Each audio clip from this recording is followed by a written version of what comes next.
Yuma, welcome everyone to today's fantastic event to mark the official launch of Science and Technology Australia's second Reconciliation Action Plan. I'm Misha Schubert, the CEO of Science and Technology Australia. It's great to see so many of you have been able to join us today. As you know, a really important part of our practice in gatherings as Australians, but including for Science and Technology Australia, is to open all of our formal gatherings by grounding us deeply in time and place and in the long story of this continent and the First Peoples.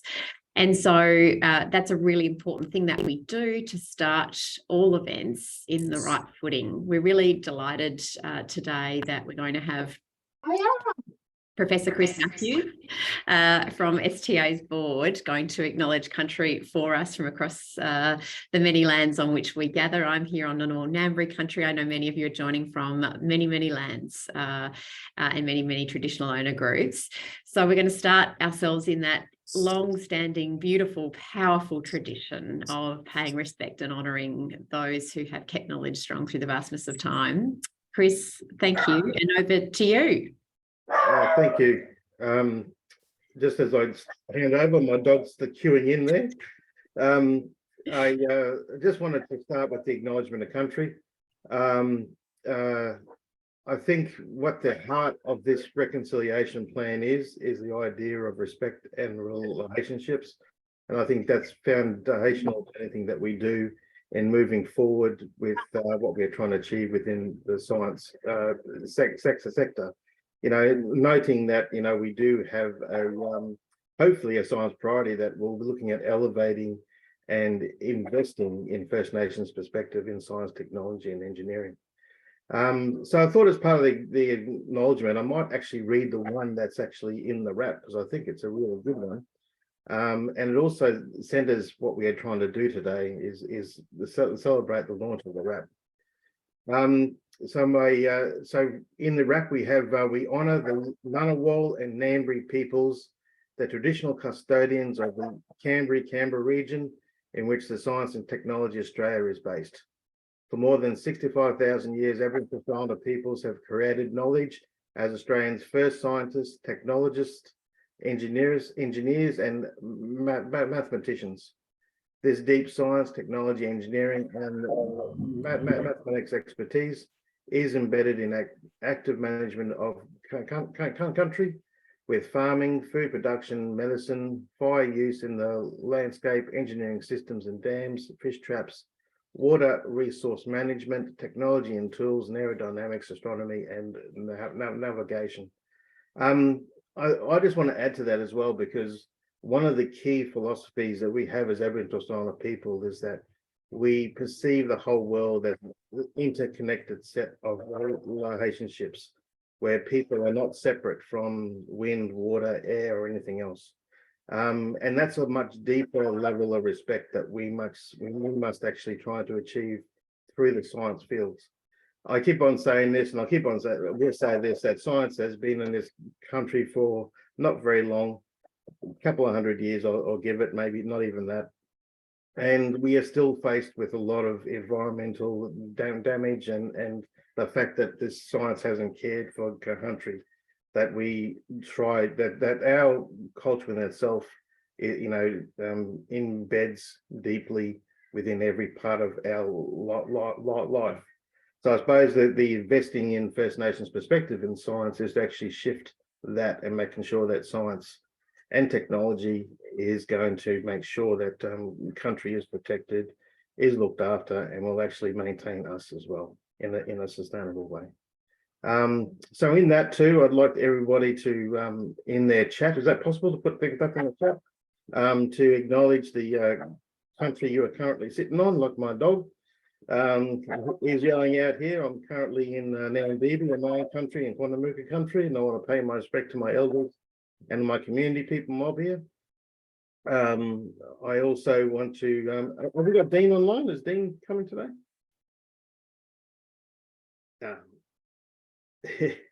He's due to join us at 11:30 too. I will acknowledge Dean as well. He's come to talk to us about the voice. Dean is my relation is part of my country. So I'm keen to hear what he has to say about the voice.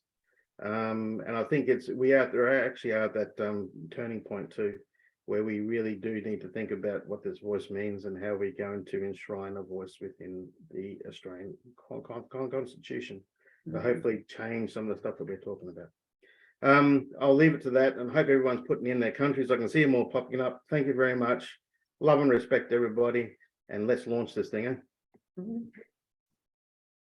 Thank you, Chris. Thank you for your powerful words then. Thank you for your even more powerful leadership as a board director of Science and Technology Australia, as the chair of the Aboriginal and Torres Strait Islander Mathematics Association, and for your work in steering the establishment of the National Indigenous STEM Professionals Network. You are a change maker and leader on a whole other scale of brilliance and strategy, and it is such a privilege to get to work with you in those many hats that you wear. We're really conscious about the sort of vast workload on Aboriginal and Torres Strait Islander people across this country, and so grateful for the time, effort, and deep leadership expertise that you invest back into this community. And we're so proud of the fantastic work that ATSIMA does as well in advancing mathematics education for Aboriginal and Torres Strait Islander learners at every stage of life. We're going to possibly hear a little bit more about ATSIMA later on, but we're also joined today by the fabulous Corey Tutt, who is, of course, the CEO and founder of Deadly Science, another of the STA membership community organisations.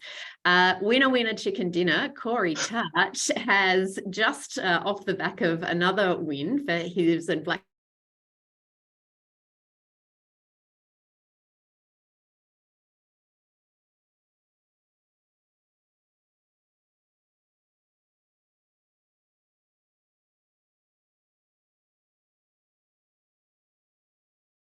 Douglas's amazing series on the from you about what that award means, can be even more deeply engaged in. Sorry, it froze there, so I missed I missed a lot of that.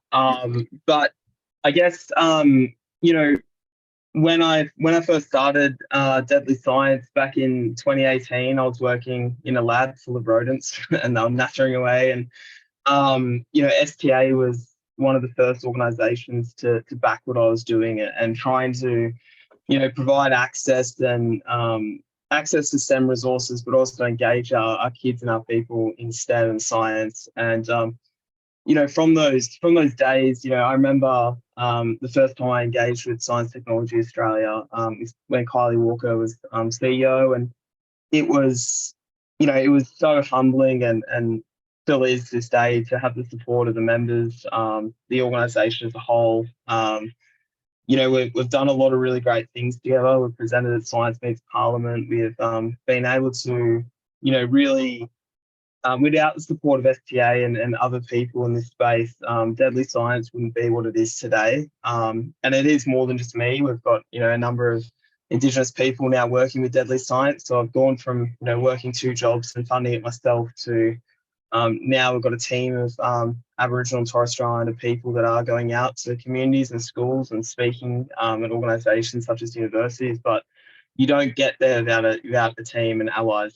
And for me, being able to work on this RAP in its infancy and to see it, you know, come to fruition today is just the pure joy for me, and I'm really appreciative of all that has been done to support Deadly Science and not just Deadly Science but our people as a whole. And it's really great, you know, to also to thank Chris as well for that beautiful acknowledgement of country, and the efforts that ATSIMA have done in encouraging our kids to, you know, take up mathematics. And you know, it's more than just one person in this space. There's so many people that are working in the Indigenous STEM space that are, you know, trying to, you know, get more of us into that fields. And I think that, you know, we've got to acknowledge everyone in this space and the work that they do, because it can be quite a difficult space. You know, these spaces aren't really built for us as Aboriginal people. So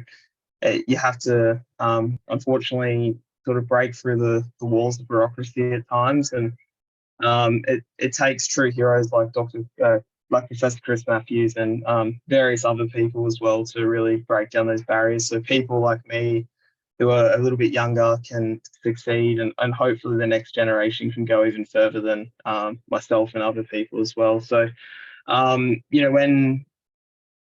Science Technology Australia decided they wanted a RAP, I was really grateful to be part of it, and hopefully we can, encourage more younger Aboriginal and Torres Strait Islander people in to become members, and this can be a thing that supports them through their careers.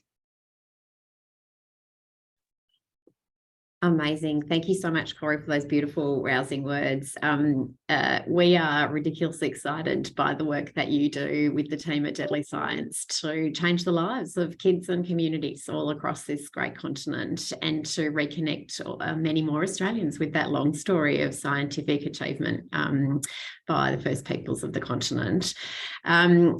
We're really very proud of that award last night, and so many ways in which you powerfully have such a transformative impact on this country and the next generation of kids coming through. Thank you for all that you do, and thank you for your service as a member of the Equity, Diversity and Inclusion Committee of STA in that governance structure. So we're so grateful for the generosity of your time and expertise in that, and for being a guiding hand in the development of the RAP.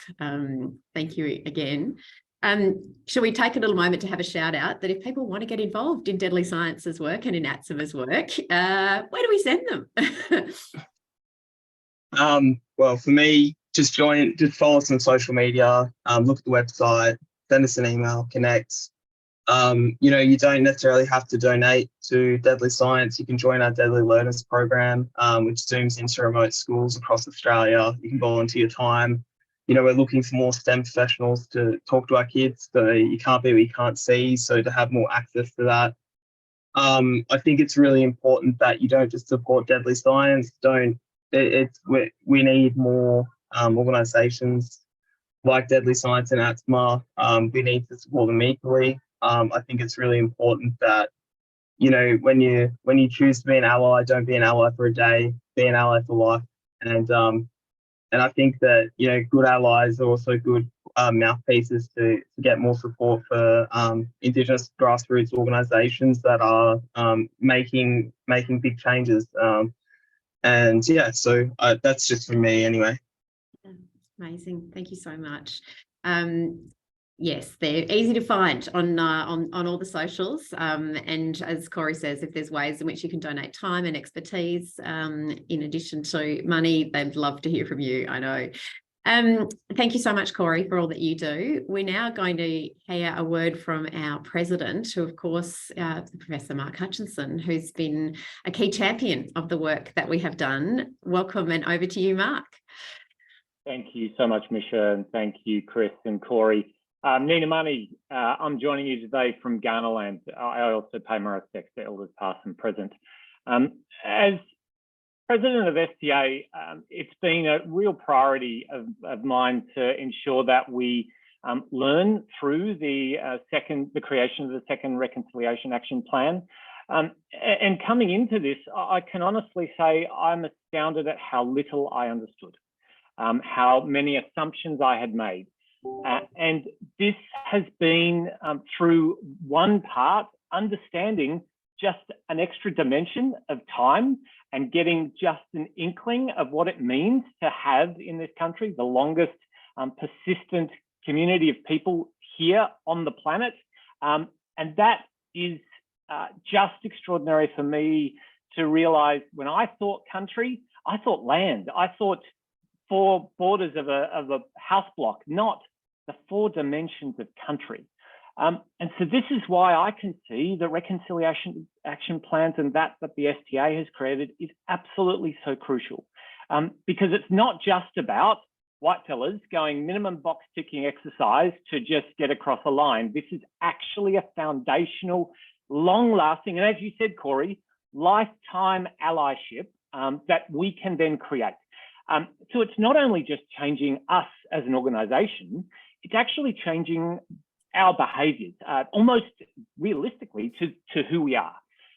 So I'm really proud of the STA team who have put this RAP together, who have worked tirelessly to create a vision for what we will be doing over the next couple of years. It really, for us, I see it is our time to be able to say, we will support you with your vision and your priorities. We want to actively listen and actively learn. We want to partner with you and actively do that, but only do it when it's actually wanted and appropriate. We want to engage in the truth telling and help you, Corey, decolonize the STEM space. We want to help you, Chris, decolonize the maths space, as well as everything else that maths does, of course. But we want to be there with you and supporting and helping you. And it's such a critical thing. And as Chris said, let's launch this thing. So excited to see this out there and really excited to hear more and learn more from what Dean has to say later on. Thanks, Misha. Thank you so much, Mark, and thank you for telegraphing really strongly that the work of delivering firstly designing and also then delivering our Reconciliation Action Plan commitments as an organisation is core business for every single person in the STI community, whether you serve in a leadership role on the board, whether you are the head of a member organisation, whether you're a superstar of STEM, hello to those of you who have joined us today, whether you are a program participant as a STEM ambassador or someone who's attended Science Meets Parliament, or whether you are one of the brilliant 115,000 scientists, technologists, engineers and mathematicians that we have the very great privilege of speaking with and for every day here in the halls of power in Canberra. You know, this work is central to everything that all of us need to do to repair the legacies of the harder parts of our shared story as Australians, but also to draw great inspiration which is such an uplifting sentiment from that long tradition of the deep skilled knowledge making in this continent. Chris, I'm going to maybe draw you back in. We, in 10 minutes time, we're going to be joined, which is a very great privilege, by Dean Parkin, who is the National Campaign Director for the Yes 23 campaign, because as members will know, earlier this year, the Board of STA supported a public statement on behalf of our member community to endorse the forthcoming referendum on The Voice and to advocate, to help to equip our community to make the case for yes in our circles of influence. And so Dean has generously agreed that he will join us shortly. But before he does, Chris, I wondered if you wanted to take the opportunity to talk a little bit more about the work of ATSIMA and the kinds of things that are on your radar for the next steps in your ambitious vision for the work you're trying to do there, and ways in which other members of the STA community might be able to get behind that vision and the work that you're doing. Thanks, Michelle. Our vision is for all Aboriginal and Torres Strait Islander students to be successful at mathematics. I suppose for me, that comes from the fact that I did do a PhD in applied mathematics, and I do know from personal experience that the maths community wasn't ready for me, and I wasn't ready for it. So I set out to actually look at this disparity in educational outcomes, which I knew wasn't anything to do with our kids, because they are very smart kids. Every child I've worked for is you know, blows your mind how smart they are. So the gap that we're really dealing with is a cultural gap. You know, we have communities who are first language speakers, and then all of a sudden an English speaking teacher comes and teaches them how to count to 1 to 10, not even sort of understanding what the cultural capital the students bring into the classroom. And they're really, in the maths world, mathematics is not very often taught in connection with these sort of ideas. It's taught in a very abstract way. So we set out to really make the connection between culture and mathematics, and to transform the maths education for our children, but also it will have an impact for all Australian kids. You know, we've had a downturn in mathematics since 1997 or something ridiculous, and it really hasn't shifted.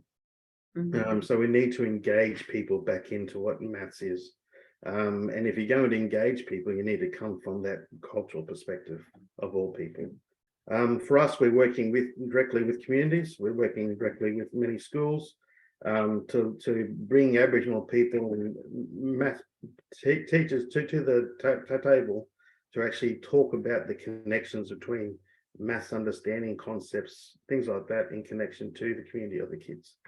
And we've had some great outcomes from doing that, and we want to continue that type of work. It is difficult to get support for, when you actually start talking about, connecting Aboriginal culture and mathematics. That's sort of beyond people's conception. They don't really sort of see, how that is possible and why you would do it. And we've had continual conversation with philanthropists around that, which haven't been overly successful. So to support us, we would really love people to become members to support us. We have a paid member. You can also donate. We have tax deductibility, so that's all tax deducted if you want to do it that way. We also have events, like we're coming up to a conference up in Arnhem Land. We're having the first maths education conference up there. We're right in the community. We're going to put up tarpaulins and have the whole thing there. And the community actually asked us to have it up there as well. So we're invited by the community to have the conference up there. The theme is Ni Wanana Ni Jamamini Yangana, which means speak it, you create it. And it's really talking about, we can't allow the diversity of language, which means the diversity of knowledges, to dissipate, because we lose our innovation, and we lose our innovation that we all have in Australia if we actually do that. So we need Aboriginal kids to be able to be immersed in their own language, their own culture, but look at the connection of mathematics with that. So that's the work we do. I probably could talk all day. Sorry, I'll cut it short. Probably rambled too long, but I hope I gave you a good taste. If not, check out the website. I know we've gone inside the chat there, and please connect with us. Help us out. Thank you. Thank you so much, Chris. That's fantastic. I could listen to you talk about that in much greater detail. We might actually invite the members of the STA community, if you've got questions about the work of either ATSIMA or Deadly Science and what else you might want to do, or things that you're keen to learn about, pop them in the chat and we'll see if we can work through them. We're probably about 5 minutes away, I think, for a welcoming dean. So I might just actually ask you, Chris, to just delve into that next level of detail, if you're happy to do so, and talk about what does that look like in practical terms when you are trying to equip maths educators to really understand the kind of important connection between cultural knowledge and the sort of mathematics curriculum, and how to embed, how to teach in a more effective way that honours that sort of long-standing use of mathematics within cultures. How does that, what does that look like in a classroom, or in those conversations that our teachers might be having with students? Oh, look, it can look like many things, and the thing that we are often, there's two sort of situations that are happening. Like, we don't have maths educators who are trained in teaching beyond tricks within mathematics. I'll say that much, because it is quite heavily embedded within the maths world. So we've got people heavily trained there. So just opening up the conversation between them and Aboriginal to other people is a challenge within itself. And the way we do that is that we really have to work through the connection between maths and culture itself, just in general, just to actually give them an insight of where all those connections are and how it actually works. And when you do that, what pops out for me is this idea of creativity, which really means that you can actually create a maths experience where students have the opportunity to create for themselves that is connected to the maths understanding. So they can create artwork, they can create a story, they can create many things that are connected to themselves in connection to a maths idea. And that's quite powerful, because that then bridges the gap between the teacher and the student about how they see the world and what connects to them. So the teacher's learning a lot from the student in that relationship sense.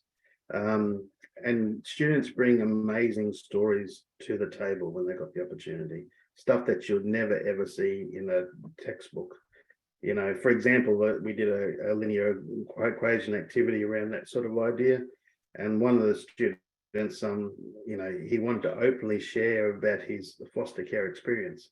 You know, it was a positive experience for him that actually made him grow. It's all about him growing and the community of people growing. So there's so much the kids bring to it that opens the gap for that relationship, but also allows them to feel, you know, connected to what they're learning.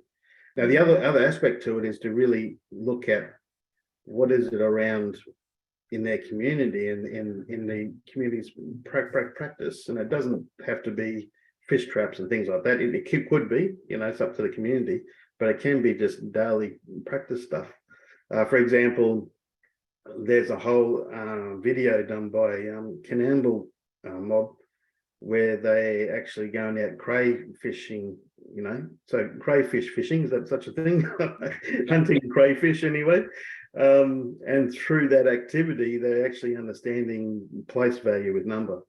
So they've brought all that within the classroom in connection to their culture, to what they do, you know, kids do.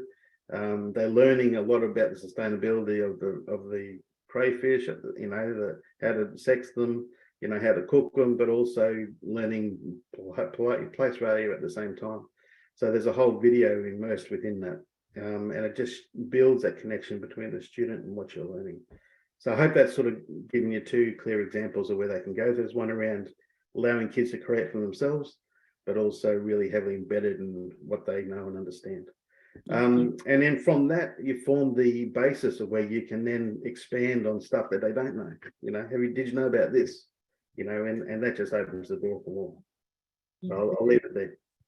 Amazing. Yes, it's always such a gift to hear you talk about that kind of incredible work of walking in multiple worlds and bringing them together in a really profoundly moving way as well to deepen that success. We're so inspired by what you do. Thank you to you and your amazing team at ATSIMA for all of that. Corey, let's draw you back in while we're awaiting Dean's arrival as well. Tell us a bit more about how the work of Deadly Science tries to do a similar thing around science particularly, but the kinds of things that you are doing in some of those outreach programs, in the resource sharing and many other things that you guys are doing. Yeah, almost certainly.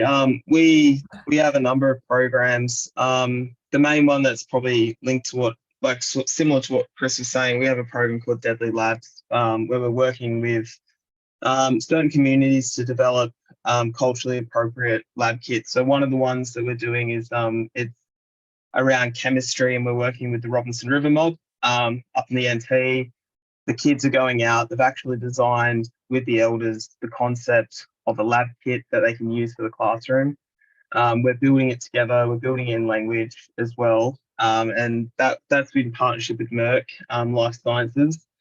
So we've just had, last week, we've just had some staff out on country with the kids at Robinson River. The kids have been collecting the bush soap leaves, and Auntie Pat Deanne has been teaching the lesson in language, also painting it through picture as well.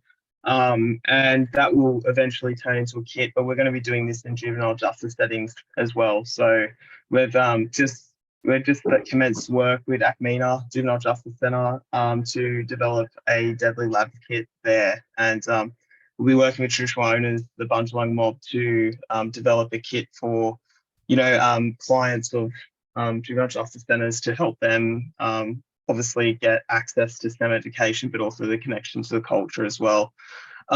We also have got a Deadly Pathways program where that's head up by Josh Waters, proud Gimilori man, and he is working with WeHi at the moment to develop a culturally safe traineeship program and pathways program for Aboriginal and Torres Strait Islander students coming into STEM, whether that be professional or studying as well. We've obviously got the resource project as well, which is obviously resourcing schools, but we're actually doing a lot of we're doing a lot more capability building now. So going out to schools and teaching kids certain skills as well, and engaging with local communities. So yeah, it's Deadly Science is just constantly growing, and it's going from strength to strength. And the best thing about Deadly Science is that yes, I started it, but we're actually bringing more people in, and they're being able to put their own little flavour to some of the programs as well, which is really great.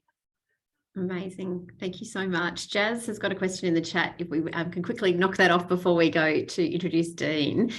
Keen to understand, what are the challenges of scaling the work of organisations like Deadly Science and ATSIMA? If there was a key policy shift or one thing you could change that would further unlock your potential to the next level, what would that be? I love always thinking in that systems approach. I love it.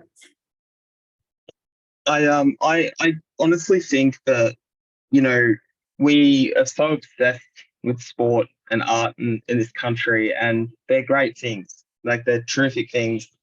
I love footy just as much as anyone, but you know, we really do need to invest in grassroots. Our kids are intelligent. They're incredibly gifted. Our people are incredibly gifted. You know, I have seen children in some of the most remote parts of Australia come up with concepts and designs, as you know, Chris has mentioned earlier. And the policies that we have in place and how we fund things does not give them a chance to utilize that knowledge and that you know, that intelligence to the best of their ability, and it's not their fault. I think that we need to actually, you know, put science and STEM at the forefront of education, but also it shouldn't come at the cost of losing your culture or your language or, you know, your connection to country. I think you can have both. I think that you can also, if Australia was to, if we have to shift our thinking of what science is, European science is very objective, you know, answer, question, answer, but actually for Indigenous people and First Nations people, it's holistic. You know, it's the whole picture. So it's a different lens. It's not a different science, it's a different lens. And if we are to become better as a nation in adopting First Nations knowledges, then we need to become better at widening our lens and seeing things through a different lens. And how we do that is by raising up the voices of people like Chris, people like Dean, you know, Taylor Griffin, amazing Indigenous people in our space. But when we do that, we have a responsibility not to overload them and burn them out. Because I can probably say for myself, and I won't speak for anyone else, but often, you know, in our space, we are required to not just do our job, we're required to be the spokesperson. And not everyone is a spokesperson. You know, we're all different. We all come from different mobs, different languages. And if you are an institution that is, you know, is employing a young black fella to do your science and be, you know, your spokesperson, you need to make, you need to obviously allow that person to practice their culture and feel culturally safe in that environment. So a lot of those policy shifts have to come from within, and they have to come with people like you that are in your universities or your professional institutions. And it only takes one person to say something and be a good ally. And I think that the most important thing at all is that we just got to be proud of who we are, and encourage our First Nations kids just to love learning, which they all do. Beautifully, powerfully put. Thank you so much, Corey. Amazing work that you do. We've now been joined by Dean Parkin, Kundamukka man and National Campaign Director for the S23 campaign. Dean, thank you for doing us the very great honour of being part of today's RAP launch, but particularly in making this event something that is really powerful and practical to help equip the STA membership community with a clearer sense about the history and the origins of this call for recognition and a voice in the Constitution, and how they can best help, how we can all best help to advance that aim and to help deliver a unifying, resounding yes vote at the referendum. I thought might give you a chance to kick off, and then happy to kind of work through any Q&A that people might have, if that's all right. But thank you again, and over to you to set the scene. No worries. Thanks a lot, Misha, and thank you for the opportunity to speak with you today. And congratulations on the launch of the RAP for Science and Technology Australia. It's a great achievement. I think that's a really good place to actually start. And I've been asked a few times over the last, increasingly now, as we see more and more, for example, sporting codes come out and say, well, why they're supporting this referendum on a voice. It's really important to understand that the reconciliation movement and the recognition movement are completely woven together. I mean, they started at pretty much the same time. Reconciliation started in the formal sense of the reconciliation movement, and the forebearer for Reconciliation Australia, Council for Aboriginal Reconciliation, started just before the formal recognition process kicked off. So I think it has like been a sort of side by side and joined journey ever since. So what I'd say just at the outset, that both of these movements, in terms of what we're going to be voting on come the referendum later on this year, are joined together, and that actually recognition is in some ways the product of many years of effort, including organisations like yourself in the reconciliation movement, preparing your people, preparing your organisations, building the relationships with your communities to actually be, for many of us, the largest kind of moment in our nation's history. So I just want to make that point, that these two things are not just side by side, but they're part of the same movement. I mean, as I say, recognition. Linda Burney, who's now the Minister for Indigenous Affairs, was a co-author of a report back in 1995, so 28 years ago. She was involved in a report called Recognition, Rights and Reform, presented to then Prime Minister Paul Keating by our voice at the time, ATSIC, which no longer exists, and the organisation that succeeded it, the National Congress, also no longer exists. So 28 years on, it's no surprise that we are still talking about the need for a voice, and that we are also still talking about the need to finally fulfil this recognition objective that has been on the table for a very long time. Recognition is very simple. It's about recognizing the simple historic fact that Aboriginal and Torres Strait Islander peoples are the first peoples of this country, that there's 65,000 years of history. And the more I go around the country and talk to people, the more I see that there's actually a great deal of pride from Australians from all walks of life that we're actually home to the oldest continuous culture on earth. If you want to think about what makes us genuinely, uniquely Australian in the world, we're not the only democracy. We're not the only country that's being colonized by European power. We're not the only country that's got sweeping landscapes or have fought in foreign wars or have senses of mateship or anything like that. Other countries have these things. The thing that makes us genuinely, uniquely Australian in the world is that we're home to the oldest continuous culture on earth. Nobody else has that. No other country lays claim to that. And the fact that culture continues to thrive across the country today is a source of great pride for many Australians. It took the Uluru Statement 6 years ago, after a long period of time where experts and politicians and various committees had turned over this question of recognition. What does recognition look like? It took the Uluru Statement from the heart for Aboriginal and Torres Strait Islander people to say, well, the most meaningful form of recognition that we can do is to have a voice, because we've got to have a practical say on the issues that affect our communities. If you look at the outcomes on things like health and education, on government strategies like closing the gap, for example, there's a shared sense of frustration that we're not getting there quickly enough, and that in some cases, some of these issues are getting worse.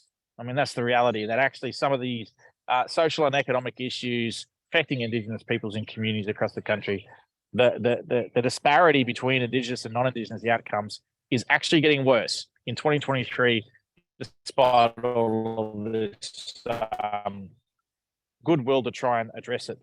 And so we know we don't need to write another report. We don't need to see another Royal Commission. We don't need to see another committee process to tell us, because they all said the same thing. The foundation for these changes, for the real sustainable change for Indigenous people in this country, is through a voice, is by making sure that the people who understand our issues the best, people in community, are at the table advising or giving advice for politicians and governments about what actually works, so that we can actually get laws and policies that start to work out in community. So that's what this referendum is all about this year. We're at the end of at least 3-decade process to get to this point. It makes me chuckle a little bit when people say, "Oh, this is all being rushed." It's like, how many more decades do you want us to wait until we actually get to this point? We're at the end of that process. There'll be a referendum this year in October. And look, everybody on this call, 18 million voting Australians, when we walk into that polling booth, we'll be asked a very simple question. Should we recognise Indigenous peoples in the Constitution as the first peoples of this country? And should there be an Indigenous voice? That's the job of the Australian people, is to answer that question. We won't be asked, what do you think about this particular detail on the voice? You won't be asked, here's option A, here is option B, here is option C, which one works best for you? None of that will be on the paper. You'll simply be asked, should we recognise Indigenous peoples as the first peoples? And should we do that through a voice established in the Constitution? It's simple as that. And then it'll be for the Parliament after the referendum to get the details. A lot of what that already looks like. We know that it'll be chosen by Indigenous peoples. We know it'll give advice to parliaments and governments. We know it won't have a veto. We won't be voting on legislation. There'll be gender equity. So there's a whole bunch of principles that will inform that design. There's a lot of information out there on that. But our job as voters in that referendum is to tell the Parliament and tell the government, and not just this Parliament and government, but the ones to follow, that there should be a voice, that there should be. Before you design something, before you work out what the details look like, firstly, you got to say there should be one. And that's the job of the Australian people in a referendum. And to send a very strong message that this is important to the people of Australia. When we're successful, millions of Australians will have said yes. It sends a very strong message to parliaments and governments now and in the future that we've got to take this seriously because this is important to the people of Australia. That's the brief summary of what we're about, where we've come from. I'm happy to don't give me an opportunity to keep yarning, Misha, because I'll take it and I'll run with it. But I'd rather hear questions from people because I know there's a lot out there too. Yeah. Well, look, thank you for your powerful leadership in this cause and lots of support across the STA membership community for the work that you're doing and for the cause, this historic cause that all Australians, as you say, are being asked to focus their minds on in the next 6 months. We will invite people to just pop in any questions you might have in the chat. Maybe I can just kick off then by saying, asking you about two things. If people are supportive, what are the best ways for them to get involved? Where do you want them to sign up? What's your call to action on signing up and donating and getting merch and all the rest? And what are the what do you think some of the sort of strongest or most powerful frames or messages are for people who want to sort of start this conversation in their own circles of influence about why this is right and why the country needs to take this next step in that progression? Yeah, sure. So for the getting involved piece, very simple. yes23.com.au. Subscribe to the website so you can actually get all of the information as the campaign emerges. There's an opportunity there to volunteer, to sign up as a volunteer and become part of, the more than 5,000 volunteers that have already signed up and are already out there. I mean, they're running conversations in Cairns last night, skilling the volunteers up so they can continue to go out and have further conversations. That's happening around the country. It also has an events calendar there, so you can actually type in where your community is and you can find out if there are local conversations. There's an event for those that are in Ballarat tonight at the Mercure at Ballarat that you can sign up to and go and listen to a little bit more there. So yeah, events. There's merch there as well that you can purchase. We've had an enormous amount of demand for the merch, so get in early. And there's things that you can print off and get out there. So that's the sort of one-stop shop to get involved. You can also see on there that there are some of the other organisations like Together Yes, which has been run by the Victorians Women's Trust, that are out there training people in how to have kitchen table conversations. This mode of taking it out of the board table environment and taking it down to the kitchen table. Oh yes, the very helpfully donate point there as well. I mean, that gives us a lot of excitement. The fact that we've only turned that function on in the last couple of weeks as we've built this campaign infrastructure together.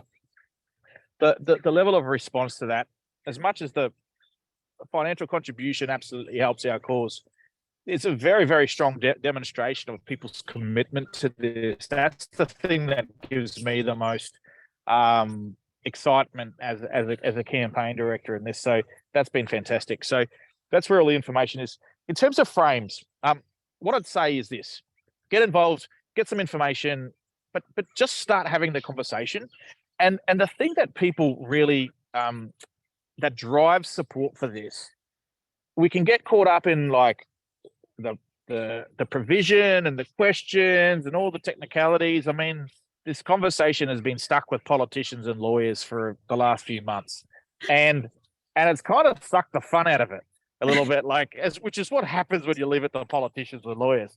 But also what it stops is it limits the amount of conversations that people are having about why this is just important to you.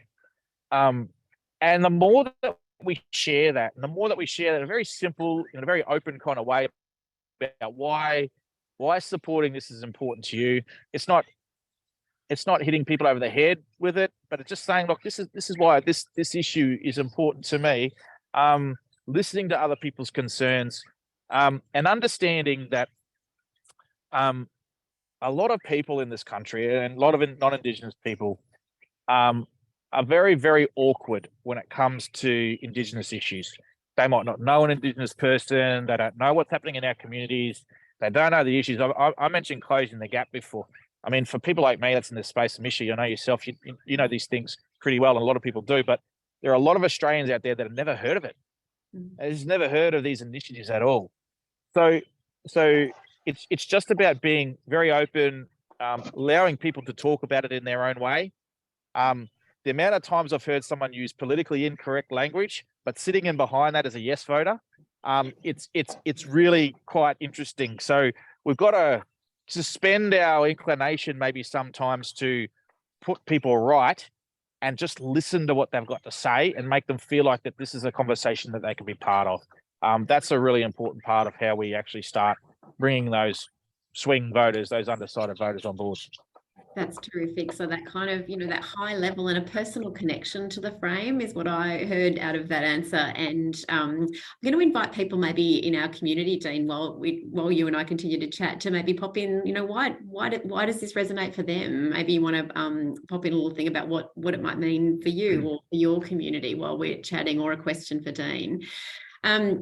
One of the things that I think about in terms of my own personal support for this is I had the great privilege of working for a couple of years, a decade ago, on some of the earlier architecture leading to this historic moment. And the thing that sits in my heart and head is the number of conversations I had the great privilege to have with old people in communities all across the country, with people who had been lions and warriors for progress so patiently across their lives, asking the country to take each next step, and for them articulating this sort of powerful desire that recognition in the Constitution could help us to get to the next stage of that repair work as a country, but also be the foundation, as you so beautifully described, for that shared sense of pride in this incredible set of identities of the world's oldest continuing cultures, and to help all of us sort of feel that deeper connection more appropriately, kind of because the Constitution doesn't essentially pretend that the story starts when the Brits turn up, right?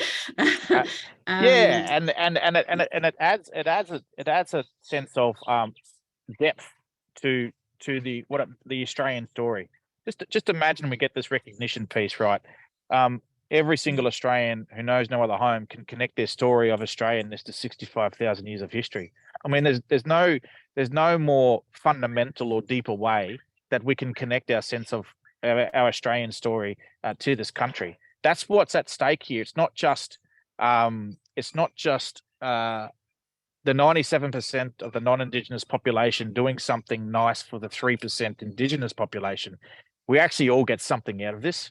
And so that's the bit that's resonating. And I must say, Misha, the work that you and others did, in particular people like Tanya Hosch, in Recognise all that time ago, has absolutely laid the foundations for where we are here. That sense of goodwill and connection to this issue is a direct result of that work that Recognise did and others have done over the period of time to get us to this point. So I do want to make note of that because that was a tremendous contribution to how we've got to where we've got to. Well, that's very generous, and yes, big herogram to Tanya Hosch, as you say, and to many of those who've led as well. Huge herogram to you for the work that you have led so skillfully across the many years from the Heart campaign and now in its evolution into Yes 23. As we sort of head towards the end of our time with you, because I know you've got to get to your next thing, Dean, and you've been so generous. I'm conscious that this is the week, of course, when the voice legislation is working its way through the House of Reps this week. There's an intense kind of set of work for you and your team.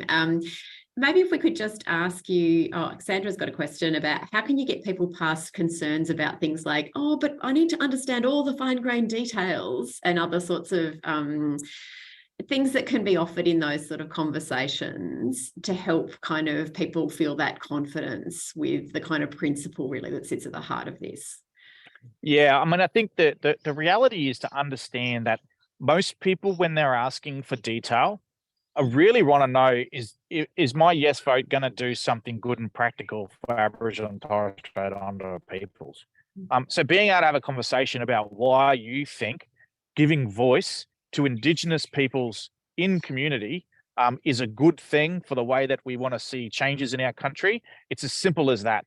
Like when people say they want to see detail, if I was to throw them a 100-page report of all the details of all the structures and mechanisms, they wouldn't know what they're looking at. And that's not a statement of dismissiveness or anything like that. I mean, it's only kind of like wonks and nerds like myself that sort of look at that sort of stuff. But making sure that people feel like that this is something that's good for the country and is going to have an impact on the ground, and talk about why you think that that's the case. That's the starting point. Don't feel like you have to have all the answers on the technicalities and the details, because quite frankly, nobody's got that right now. That's not really the point. The point is to be able to say, look, broadly speaking, this is how it's going to help Indigenous peoples, and this is how we're going to get better results.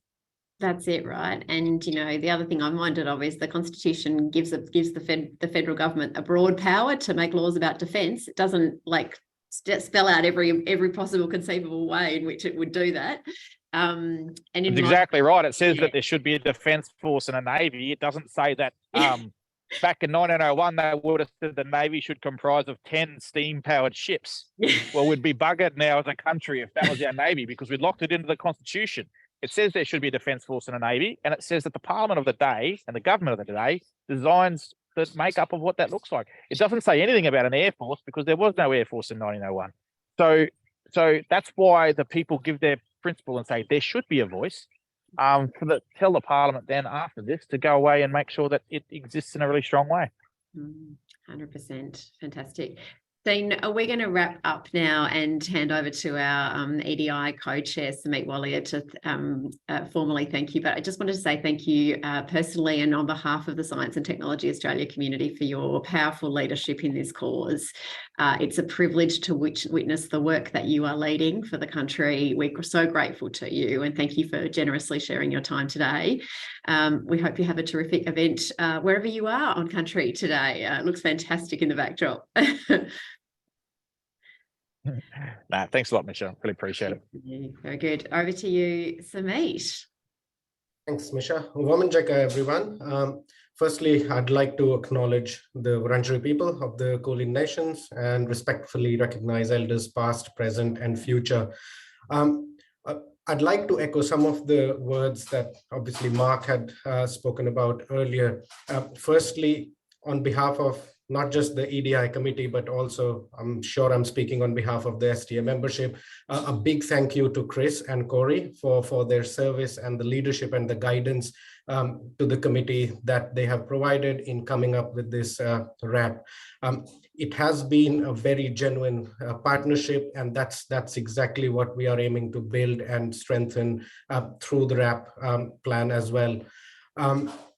I think from my personal perspective, it has been a very, very educational aspect for myself. Obviously, you know, the definition of country as we thought about is much more holistic than what our understanding was. And it's just fascinating to see so many things embedded in just that one word, which is country. people and leaders like Dean, who just elaborated on so many different aspects and fine details, I think becomes a massive educational tool for us, and of course the people who don't really understand the fine details of what country means and what it means to actually utilize the STEM that is embedded in that word. So a big thank you to all our Aboriginal and Torres Strait Islander leaders, particularly the organizations in STEM, and it has been an absolute privilege for us within the EDI committee and beyond to be working with all of these leaders and coming up with this reconciliation action plan, which in my mind is a vehicle to build trust, partnerships, and create that strong sense of allyship that will last for a lifetime. So I think that with that, I'll probably close and hand it over to you, Misha, if there are any further questions. Superb. Thank you so much, Samit. As you say, a huge thank you to Dean Parkin as campaign director of the S23 campaign. A huge thank you to Professor Chris Matthews and Corey Tutt for your leadership and for sharing so generously your time today. A request of each of us now in the STA community, let's actually reciprocate that generous allocation of time by thinking now, after we come out of this event, what else can I do? What else can my organisation do to pay that forward, to pay forward that generous investment of time and expertise in all of our learning today? How can we go forward? Sign up, volunteer, donate, be part of the organisations in the Science and Technology Australia membership community who are doing amazing work led and driven by Aboriginal and Torres Strait Islander people. One of the greatest things about philosophically how we've approached the work of both of our reconciliation action plans has been, yes, of course, to start with the template from Reconciliation Australia, but then to actually really begin our work in a conversation with the 3 First Nations member organisations of Science and Technology Australia about their aspirations, their priorities, and then try to fashion a work plan that's actually about doing the things that are important for their next steps of work. And those powerful personal relationships of trust and of mutual benefit are the foundation stone of successful work. So it's really important for all of us that we pay that forward through our actions and our activities over the next little while, particularly in this historic run into this referendum campaign. I want to just also, just quickly before we close, read to you briefly, honour the work of the amazing Wiradjuri artist Lani Balzan, who's designed this beautiful artwork that you can see behind me and from many of the STA speakers today. Lani is a young woman artist. She's Wiradjuri, and she's done us the very great honour of giving us permission to use this artwork in connection with our RAP and the launch today, but also specifically gave permission for us to use this as the centrepiece of the tables at Science Meets Parliament this year. The beautiful design, let me just tell you briefly about what it represents, because her statement's in the RAP and I think it's really powerful. She's used the sort of broad colour palette to symbolise purple, yellow, pink, orange and red, representing the Science and Technology Australia community values: respectful, trailblazing, considered, inclusive and kind.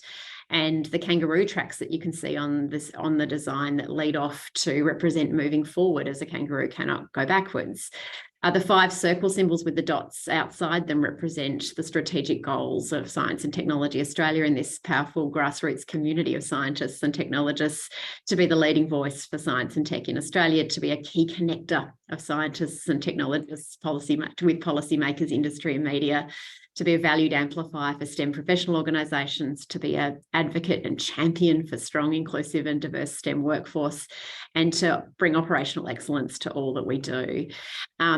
Lani, we're so grateful to you for the great privilege, the honour that you've done us in allowing us to share this artwork with this community in connection with this RAP.